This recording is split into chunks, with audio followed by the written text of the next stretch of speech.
Well, I can remember one real bad night for you, and I hate to remind you of it, but I can remember it was a 358 headliner show at Lincoln. You come out for heating the motor, and a push truck jumped your left rear tire. They had to come and get a tow truck to actually pick it off. Now, if I'm correct, nothing. You ended up not bending anything Correct. We on did. the car, and you come out for warm ups then. And I remember watching you come down the backstretch, and all of a sudden you just shut the motor off until you were coming around the front stretch. I could see you banging on the steering wheel. And I'm like, oh, there goes more bad luck. Now, that was one of the nights you blew up then. Yeah, that wasn't even actually my motor. That was my motor builder's motor, and he was really down on himself. I mean, Fans back. he's trying to get the most horsepower and the most, trying a few things with his motor, and it didn't work out. And you can't fault him for it. He just wants to make his his program better, and unfortunately, it didn't make our night any better that night. So it's one of the things you got to put up with when you're racing. Right. How much does that eat you up, though? I mean, it's one thing to have a drive, like you said, a brain freeze and have a driver error, lose a spot or two. But how much does that hurt you when it's out of your control and you blow a motor? Like you're leading a race and you blow a motor, or you're running fifth and something happens and your tire goes flat. How much does that hurt you mentally? I mean, you can't really put the blame on yourself on that. You can't put the blame on anyone. It's just part of racing. I mean, if you're gonna nitpick everything that happens that's wrong and dwell on it, you're never gonna make it. You got to have fun with it. You got to make sure that your investment's protected. But you're gonna have times where your motor's not gonna last, as much as you want it to. You're gonna have times when your tires aren't gonna last as much as you want it to. And there's times you're gonna get in a wreck. It happens. You can't dwell on it. You got to go forward and move forward, fix it, whatever it takes to get better. And that's the way we always think. You got to always be pushing forward.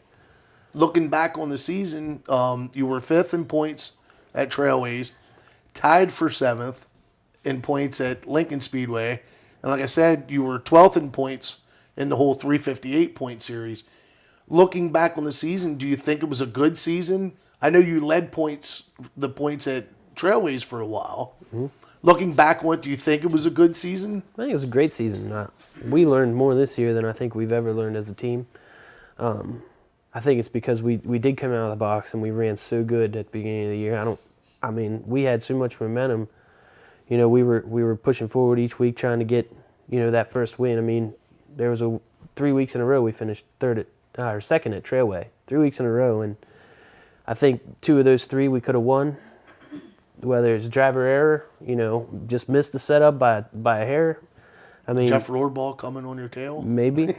But, we should have won 2 out of 3 of those, and I strongly believe that. But, we were very, very good all year long, and we were consistent, I thought. I know coming in 2007, you were the only driver to make every feature at Lincoln Speedway, and you finished fifth in points. And looking at something like that, being the only guy that actually qualified for every feature, and knowing how tough the 358 division is. I mean, if you go and you look at the points for Lincoln, first place and second place were relatively close. I mean, Dale had it wrapped up going into the last race. But then everybody else, third, I think, was Kevin Nagy, and he was like 300 points behind. Mm-hmm. Knowing that, how hard is that? Knowing even though I've made every feature, I qualified, I'm running strong, and you're only, is that a testament to how hard? It's tough racing. Knowing that I made every race doesn't necessarily mean where I finished. It could have been Right. 14th, 18th, 21st. That to me made me try to work harder, because if we would have ran top 10 in every one of those races, we would have won the points. Right. That shows me how tough the competition is and how much better we can get. And that's where I think we kind of got into this year, trying to be better and trying to make our program a little bit better and trying to get in those top 5s, get the top 10s, and make every race, of course, but we had to get in the top 5s. That's what we wanted. Our producer is screwing with us, doing something. I don't know what he's doing back there, but he's having a kick about something. your kid says that they want to say hi to Daddy or Santa Claus. Hi, sweetie. Hi, Josie. Hi, Desmond. Timmy Wagaman. Hi, Josie. Hi, Desmond. Just to let you know, I got your autograph for you. I will make sure I bring it home. And Desmond, I hope your head's feeling better. He's got a big black and blue knot on his head. Uh-oh. Getting back to, and I'm not Santa Claus, by the way. I'm not that big. Getting back to the racing now. What improvements can you make? Is it to be able to take that next step, run, make sure you're in the top 10 every week, top fives, and ultimately jump up there and get that first win? Well, I mean, you can't have a part failure. I mean, you can't have any of that, and you got to have, races under your belt and have seat time. A lot of guys call it, and I think that I'm finally getting to a point where I'm to the point where I have pretty good car control. I know where my car is going to be. I'm searching around on the track, and I'm not following a guy into a turn. I'm trying to find a way around those people, and I think that we're getting to that point, and the more seat time we get, the better we're going to get. If you could pinpoint it down to one thing that when you look back over the season, if I had just done this week in and week out, it would have took me to the next step, what would it be?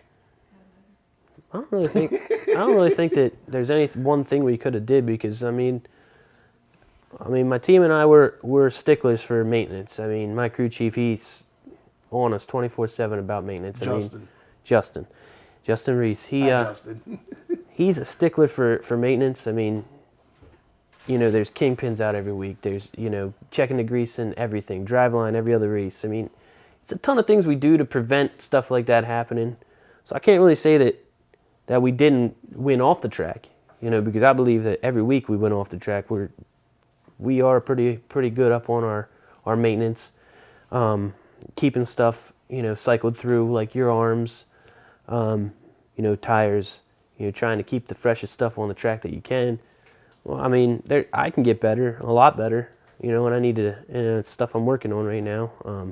Getting better as far as getting through traffic. That's one of my big things right now. I'm not getting through traffic as fast as I need to, and that might have hurt us earlier in the year, and at the end of the year I got a little better at it. A lot's been made about handicapping in the 410s. The 358 guys now, I know Lincoln and Trailways, you get 10 laps for your heat races, but I know Williams Grove, they're 8 laps. I don't hear as much complaining from the 358 teams. No, I do in private. I'll have 358s tell me something, but you don't hear the big cry for it on message boards and in racing papers and stuff like you do for the 410 teams.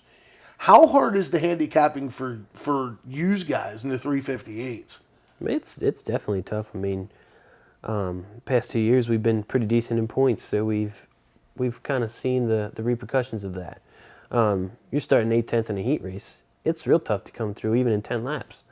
It's real tough to come through, but to complain about it, what are you going to do? That's the way the track is. They have that set up. I mean, if you wanna start up front, you go pull in a couple weeks, and then you go start up front. I don't agree with that, but starting in the back really helped me, because I get to race up through the pack with Jeff Rohraball, Dale Hammaker, Brad McClellan, Corey Haas, all the big guys coming through the pack. That makes you a better driver, not taking anything away from people that are just starting or people that aren't running in the top 10 as much as they want to be. But running with those guys made me a better driver. And I think, Trailway Speedway helped me out with a little bit of that, running beside people, getting to feel your car out beside someone. It's tough starting in the back, but there's not much you can do about it if you want to race. I mean, I know one of the things we talked to Mr. Joe Dara about it the other week, and he complained a lot about track prep. He said a lot of the problem with the 410s are the track's too fast, it's too narrow. And I know when the 358s run with the 410s at Lincoln and Williams Grove, they're the first ones on the track. First one's on, last one's off. Yeah, the 358 heats, are really bad because you're all fighting for the very bottom. And even when you're on the bottom running, it's still freight train. I mean, you're Yeah. balls out, for lack of a better term, around them corners just going. And you got guys like yourself and Jeff and Brad and Dale who are starting 10th, sometimes 12th, depending on how many cars are there. And I mean, it's the old adage, you're racing towards a wreck, is probably better used for the 358 guys some nights than it is for the 410s.